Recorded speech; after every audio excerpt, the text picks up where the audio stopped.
Doctor صاحب یہ جو آپ فرما رہے ہیں کہ جی شوگر کی وجہ سے جی وہ بار بار پیشاب کے لیے اٹھتے ہیں، جی وہ بڑھتی کم ہوتی رہتی ہے، جی کھانے میں بد پرہیزی کی ہوتی جی ہے، انہوں نے اپنی شوگر کو کنٹرول نہیں کیا ہوتا، جی یہ کیا علامات ہیں جس سے اس کے مریض کو پتہ لگ جائے کہ مجھے یہ اس وجہ سے ہو رہا ہے؟ امام دین دیکھیں، ایک تو بار بار پیشاب کا آنا، وہ تو ہے، دوسرے ان کو پیاس بہت زیادہ لگ سکتی ہے، بجا ان کو بھوک بہت لگتی ہے، بجا ان فرما رہے کی ہیں۔ ٹانگوں میں کھچاؤ شروع ہو جاتا ہے، ان کے جسم میں کمزوری ہونے لگتی ہے، اچھا اچھا ٹھیک ہے نا، اتنی کمزوری ہوتی ہے کہ ان سے چلا نہیں جاتا، اچھا مسل سارے پٹھے کمزور ہونا شروع ہو جاتے ہیں۔ اچھا تو جب بھی بھوک زیادہ لگے، پیاس زیادہ لگے، پیشاب زیادہ آئے، کمزوری محسوس ہو، ٹانگوں میں کھچاؤ ہو، یا سر بھاری ہو، اچھا یا چکر آنے لگیں، اچھا تو ہمیشہ جائیں ڈاکٹر کے پاس اور معلوم کریں کہ کہیں آپ کے خون میں شوگر کی مقدار بہت زیادہ تو نہیں ہو رہی، اچھا اچھا کیونکہ لوگ اس پر توجہ نہیں دیتے اور ہمارے پاس اس وقت آتے ہیں جب شوگر کی مقدار بہت زیادہ ہو چکی ہوتی ہے، اچھا خون گاڑھا ہو چکا ہوتا ہے، اور اس کی وجہ سے اللہ نہ کرے بعض اوقات انسان بے ہوشی میں جا سکتا ہے۔ اچھا اس لیے اگر کسی کو غنودگی ہو رہی ہے، نیند بہت زیادہ آ رہی ہے، تو بھی ہمیں الرٹ ہو جانا چاہیے کہ یہ کس وجہ سے ہے۔ بعض اوقات وہ لوگ جو جگر کے مریض ہوتے ہیں، ہاں جی جن کا جگر سکڑ جاتا ہے نا، وہ جو کہتے ہیں تو اپنا جگر ہے، ہاں وہ یہ کہتے ہیں نا، اچھا، وہ کہتے ہیں تو جگر ہے سڈا۔ امام دین وہ محاورتاً دوست کے لیے استعمال کیا جاتا ہے نا، اچھا تو کہ جگر اتنا ضروری ہوتا ہے بندے کے لیے، جگر بہت ضروری ہے۔ اس لیے وہ اپنے دوست کو کہتے ہیں گا تو یار ہے سڈا، جگر ہے تو سڈا۔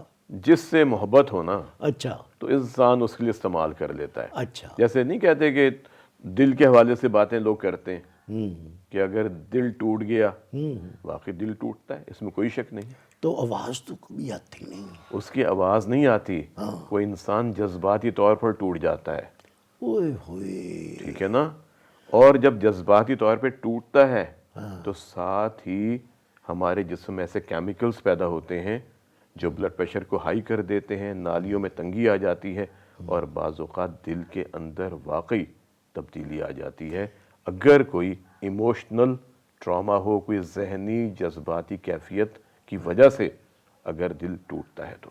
ڈاکٹر صاحب ابھی آپ نے فرمایا ہے کہ جب یہ کیفیات بندے کو محسوس ہوں تو فوراً ڈاکٹر کے پاس جانا چاہیے۔ جی مجھے یہ بتائیں کہ فوری طور پر جی اگر بندہ دور ہے یا سفر میں ہے جی یا کسی ایسی جگہ ہے جہاں سے ڈاکٹر تک پہنچنے میں ٹائم لگے گا، فوری علاج کیا کرنا چاہیے؟ کس چیز کا؟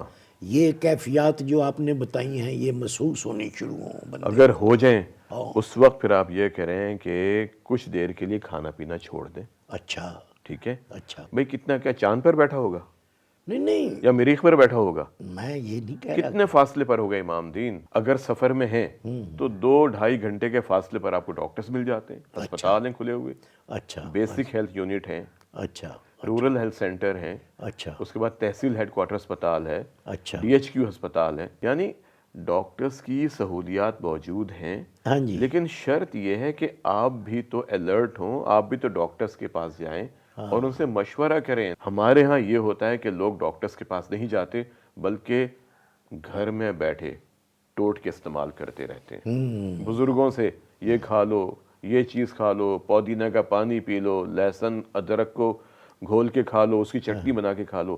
لہسن ادرک ضروری ہے، ہری مرچ بہت ضروری ہے، یہ اللہ نے دوائیں رکھی ہیں، لیکن ان کا فائدہ اس وقت ہوگا جب آپ کی بیماری کی تشخیص ہوگی، آپ کو دوائیں دی جائیں گی، اور اس کے ساتھ پھر یہ چیزیں بھی آپ کے لیے فائدہ مند ہوتی ہیں۔ تو جو آپ کا سوال نا کہ کیا کرنا چاہیے، ہاں جی کرنا کچھ بھی نہیں چاہیے، صرف ایک ہی کام کرنا چاہیے، ڈاکٹر کے پاس بس ان کے پاس جائیں، ان سے ڈسکس کریں، اور وہ جو دوائیں دیتے ہیں گولیاں دیں یا ٹیکہ لگائیں۔ اگر شوگر کا پرابلم ہے، اگر پروسٹیٹ کا مسئلہ ہے، تو جو بھی وہ آپ کو ایڈوائز کرتے ہیں اس پر عمل کریں تو آپ کا معاملہ ٹھیک ہو جائے گا، اور جب بیماری بہتر ہوگی تو نیند بھی بہتر ہو جائے گی۔ اچھا یہ شرط ہے؟ ظاہر ہے۔ اچھا دیکھیں نا اگر کسی کے کان میں تکلیف ہے تو کان کا درد ٹھیک ہوگا جی تو پھر کان بھی ٹھیک ہو جائے گا۔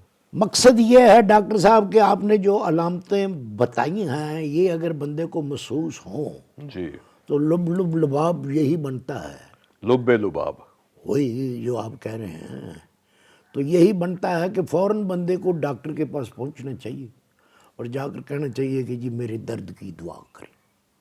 بالکل، وہ درد کی دوا بھی کریں گے اور ساتھ میں دعا بھی کریں گے، جی پھر ماشاءاللہ۔ مریض انشاءاللہ ٹھیک ہو جائے گا۔ لیکن پھر مریض کی بھی ذمہ داری بنتی ہے کہ جو دوا دی جاتی ہے اس کو پابندی کے ساتھ کھائیں۔ اچھا، کئی لوگ وہ دواؤں میں بھی اپنی سلیکشن کر لیتے ہیں کہ یہ دوائی میں نے نہیں کھانی، یہ والی دوائی جو ہے نا اس سے مجھے ہیکٹی بیکٹیریا ہو جاتا ہے، کیا ہو جاتا ہے؟ ہیکٹی بیکٹیریا، ایمی کوئی نام بنا اچھا۔ لیتے ہیں پلے سے ہی۔ اور یہ دوائی جو ہے نا، یہ ڈاکٹر صاحب مریض کو کون بتاتا ہے کہ اس کو دوائی شوٹ کرتی ہے یا نہیں کرتی؟ اس کو تو ڈاکٹر کو آ کے بتانا چاہیے نا۔ بالکل امام دین، یہ دیکھیں جب ہم دوائی دیتے ہیں نا تو ایک صاحب کو دوائی دی، کسی خاتون کو دوائی دی، کسی بچے کو دوائی دی تو اس کا اثر کچھ اور ہوتا ہے، کسی اور مریض میں دوائی وہی ہوتی ہے۔ جی، اچھا لیکن اس کا اثر مختلف ہو سکتا ہے۔ اگر خدا نخواستہ کسی دوائی کو کھانے کے بعد آپ میں بے چینی ہوتی ہے، جسم پر دھپڑ نکلتے ہیں، خارش شروع ہو جاتی ہے، پیشاب زیادہ آنے لگتا وہ ہے، دوائی کا قصور نہیں ہے۔ دوائی کا قصور ہے۔ دوائی کا قصور ہے کہ وہ آپ کے جسم میں وہ دوائی سوٹ نہیں کر رہی، اچھا ٹھیک ہے نا؟ تو یہ آپ کی ذمہ داری بنتی ہے کہ آپ فوراً ڈاکٹر صاحب کے پاس جائیں اور ان کو بتائیں کہ دیکھیں مجھے اس دوا کو کھانے کے بعد پرابلم ہوا ہے۔ لوگ کیا کرتے ہیں کہ جی اوہو ڈاکٹر صاحب ہی کہاں گئے تھے، دوائی تو لڑ گئی ہے، ادھر نہیں جانا، اب وہ کسی اور کے پاس چلے جائیں گے۔ اچھا ڈاکٹر کو تو نہیں پتا ہوتا کہ اس دوائی کو کھانے کے بعد آپ کی باڈی میں کیا ری ایکشن ہوگا، لیکن ڈاکٹرز ہمیشہ پوچھتے ضرور ہیں کہ آپ کو کسی دوائی یا کسی خوراک سے الرجی تو نہیں ہے، ٹھیک ہے نا؟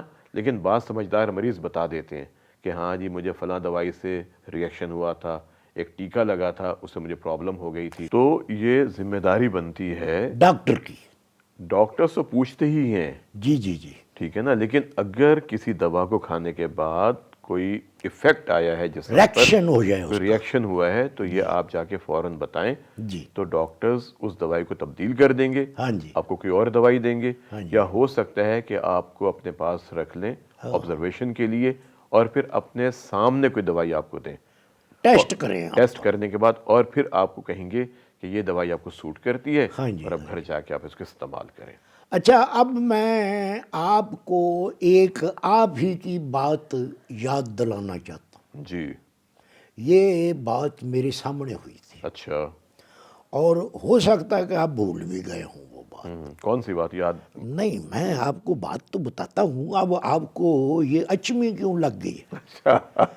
وہ بات یہ ہے جی کہ ایک دن کوئی پیشنٹ جو تھے وہ کسی دوسرے شہر سے آئے ہوئے تھے، جی وہ آپ کے پاس آئے تھے تو آپ نے ان کا معائنہ کر کے ان کو کچھ دوائیاں بتائی تھیں جی اور آپ نے ان کا جو پرانا نسخہ تھا وہ بھی دیکھا تھا، ان کا معائنہ بھی کیا تھا۔ جی اس کے بعد آپ نے کہا کہ یہ دوائی آپ کو سوٹ کرتی ہے، وہ مریض نے کہا کہ نہیں، تو آپ نے جو اس کی فائل تھی نا جی، اس کے باہر جی اس دوائی کا نام موٹا موٹا لکھ کے جی تو یہ لکھ دیا تھا کہ کوئی بھی ڈاکٹر صاحب یہ اس مریض کو دوائی استعمال نہ کروائیں کیونکہ اس کو الرجک ہے۔ بالکل، یہ میں ہمیشہ لکھتا ہوں۔